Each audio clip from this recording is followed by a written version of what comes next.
I'm calling this Ruffle-It-Up headband. And instead of just having a plain headband, especially for a young girl, they can tie their hair back with these ruffles. And here's the tie. It measures 40 inches long, and I'm using a little heavier cotton here. It's soft, but it's still a heavier. Of course, you can make it with whatever mesh, ribbon, or fabric ruffle yarn you want to use. And I've started out with 141 chains, but of course we're just going to do a little sample here. And to give that band a special strength, I've worked second chain from the end. I'm working only on one side. I'm doing a slip stitch, and I'm going to slip stitch all the way down. For mine, it was 50 slip stitches down one side only of the band. So I'm only going through that one loop and doing the slip stitch.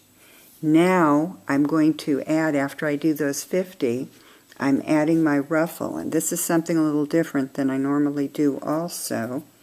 I'm going to skip, we see the ladders, we're going to skip 4 ladders because we're going to, when we get around to the other side, we're going to overlap them so you have a complete loop. And the other thing that's a little bit different, we're going to do a front ruffle single crochet.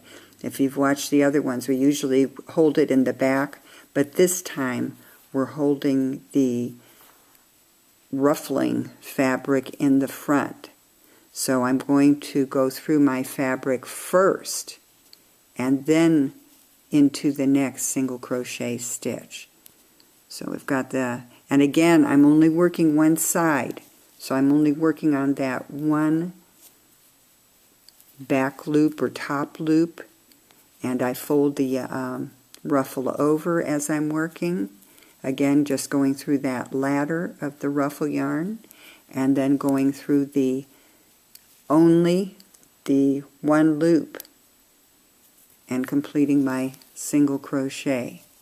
So that the ruffles are all going to be on the front this time. So we are working on the front right now. And once you've completed your ruffles, let's see, I've used 40. So I've used 40 of these ruffles.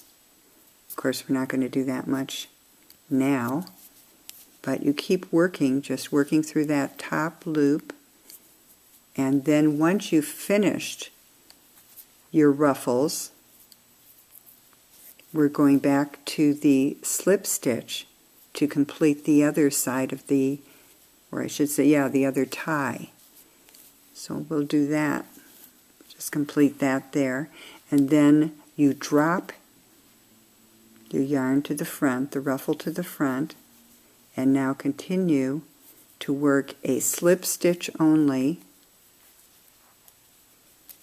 all the way down, working again only through that top loop, because when we get to the bottom, we want to work up the other side so we could do a complete and strong tie. Now normally when you get to the bottom you might do 3.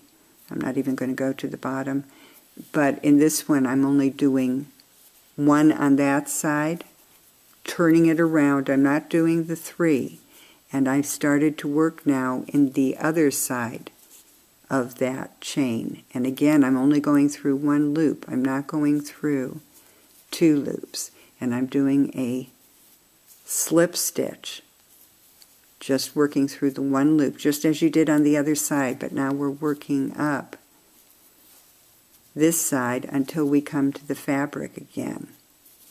And when we get to the fabric, we're going to pick it up and we're going to continue working the front single crochet.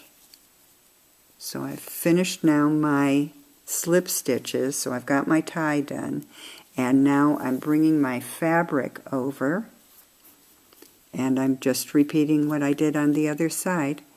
I'm putting the loop or the ladder first on my hook, going into, again, the one loop up the other side, and making a single crochet. And I continue working that until I get 4 stitches from the end. And that's how we're going to overlap that piece of fabric that I had left there, hanging on the other side. You can see it over here. Obviously there's not going to be enough loops for it since I didn't make it long enough. But we're going through this one. And then when I get to what would be the end, I'll measure out 4 and cut them off. And that way I can bring this side around and work it in my, say this is the last stitch, I'm going to put it through there, and then I'm also going to bring this one around and loop it on the furthest from it and do my single crochet. It's a little tricky, but it's a little bit easier when you've got more room to work with. And again, just put it through that one and do your single crochet, and then just make sure you keep including that ruffle. Here it is. As you work it around, and when you finish off, you'll be done with it, and then you just continue on when you finish the loops, working your slip stitch down the other side of the ridge. Get to the end off, and you've got a really cute headband. You can see on the side here where it's worked done up and down both sides. You've got nice full ruffles. There's no raw edges hanging out, and you have a nice strong tie. If you would like written instructions how to do the Ruffle-It-Up headband, go to Free Patterns at simpleandsensational.com and look under Ruffles Galore. There's a collection of items made with ribbon, mesh, or fabric yarns that you can use for yourself, or they make great gifts.